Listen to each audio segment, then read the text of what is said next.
Today I'm going to talk about black holes, which are really the ultimate example of the warping of space-time. What we have is matter so dense that light cannot escape through it, hence the name a black hole. And what we do is, in terms of space-time, it is now distorted to create an infinite well. Okay, so let's get our heads around that, and let's kind of work up. So let me introduce how a black hole forms. Okay, first of all, we think about Newtonian gravity, okay? And we think about an escape velocity from a planet or a star. Okay, we recognize that escape velocity, we've worked on this previously, is going to be equal to the square root of 2 times the gravitational constant multiplied by the mass of the planet divided by the radius you are from the distance you are from the center of that mass. So if I give an example, we'll think about planet Earth.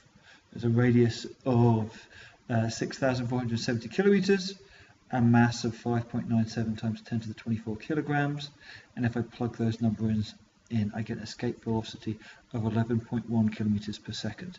So that means if I'm traveling up at 11.1 kilometers per second, I will have enough velocity to escape the gravitational field. We use the sun now. Okay, so the sun's much bigger, although it has a larger radius. It also has a larger mass, a much larger mass, it being much more dense. And here I have an escape velocity of 617 kilometers per second. Okay. I'm going to look at a white dwarf now. Okay, so something which is again more dense, that has a smaller radius than that of the sun. It has a greater mass, and therefore the escape velocity is 7,300 kilometers per second.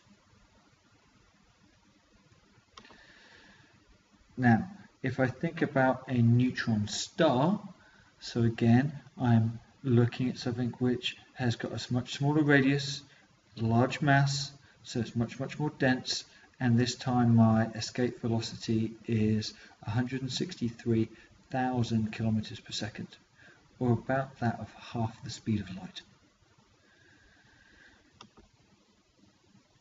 Now, can there an object be so small that even light cannot escape? Okay. Well, what we have here is that this is the radius we'll get if the escape velocity is that of the speed of light. So what I've done is I'll rearrange my escape velocity formula. I've placed the escape velocity to be that of the speed of light, and therefore I can then look at the radius which is required to create that density. So I've used the same mass I've been using in my previous examples, 2 times 10 to the 30 kilograms, but now I have a radius of 3 kilometers, and that is going to give me an escape velocity of c. And this is known as the Schwarzschild radius. Okay. This is the point when, the point at which light can no longer escape. So the Schwarzschild radius of an object of mass m is the radius at which escape speed is equal to the speed of light. So this is the kind of that point. So the event horizon is a sphere of radius s, and if nothing within the event horizon, not even light, can escape to the outside world, and that's kind of an absolute because nothing can go faster than the speed of light, and therefore a black hole is an object whose radius is smaller than its event horizon. So black holes, okay, and I'm going to think about a non-rotating black hole here, has only a center and a surface. Okay, so the black hole is surrounded by an event horizon, which is a sphere from which light cannot escape. Okay. The distance between the black hole and its event horizon is the Schwarzschild radius, which you've seen how we can calculate. And the center of the black hole is a point of infinite density and zero volume called the singularity. And this is what gives us the infinite well in space-time. I'll try and do this within the context of general relativity space-time. So space-time distance and flat space, as we've gone through this before, is the space-time distance squared equals the speed of light squared times change in time squared minus, in this case I've got r squared. Okay, so r I'm looking for to be the change in radius. Okay, and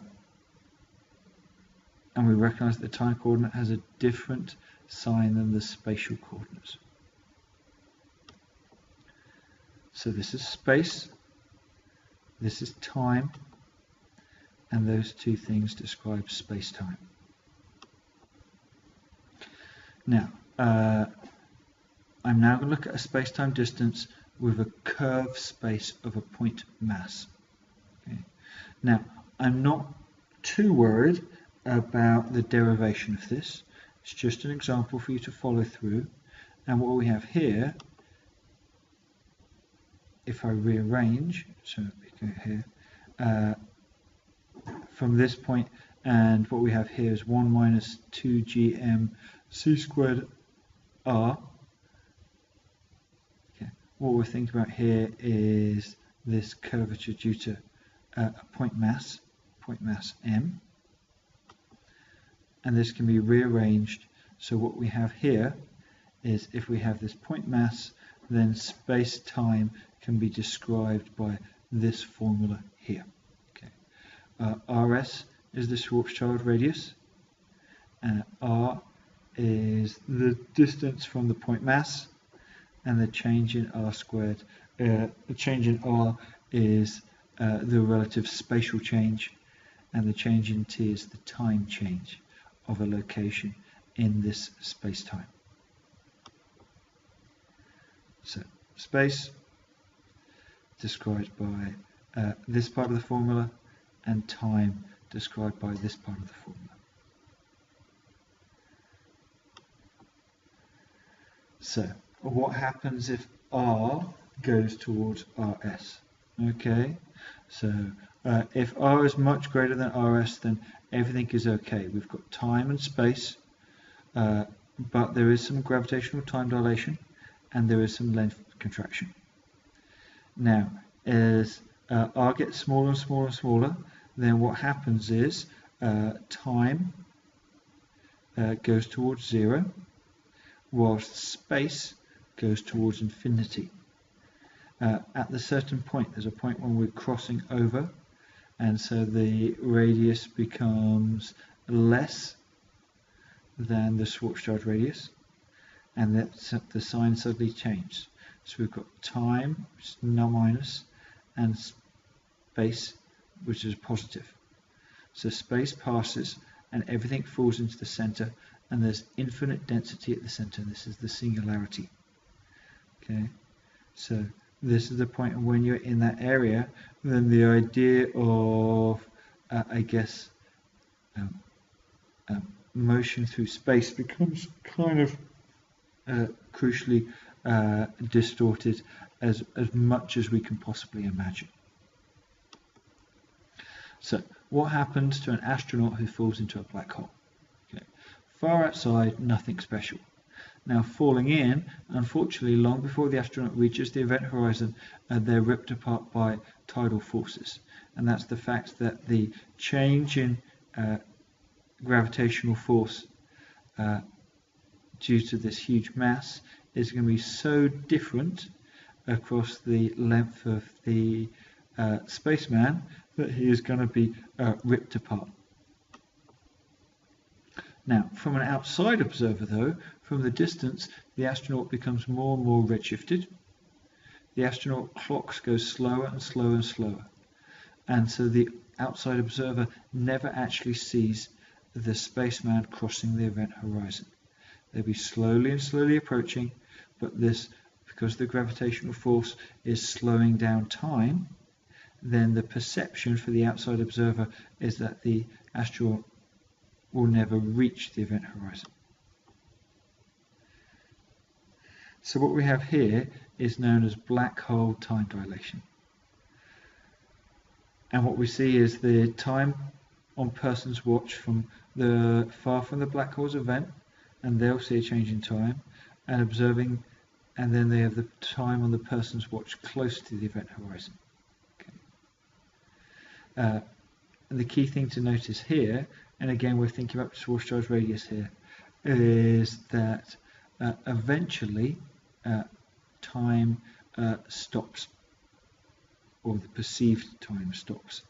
And in this case what we have here is, this is why black holes are sometimes called frozen stars, because the freezing of time.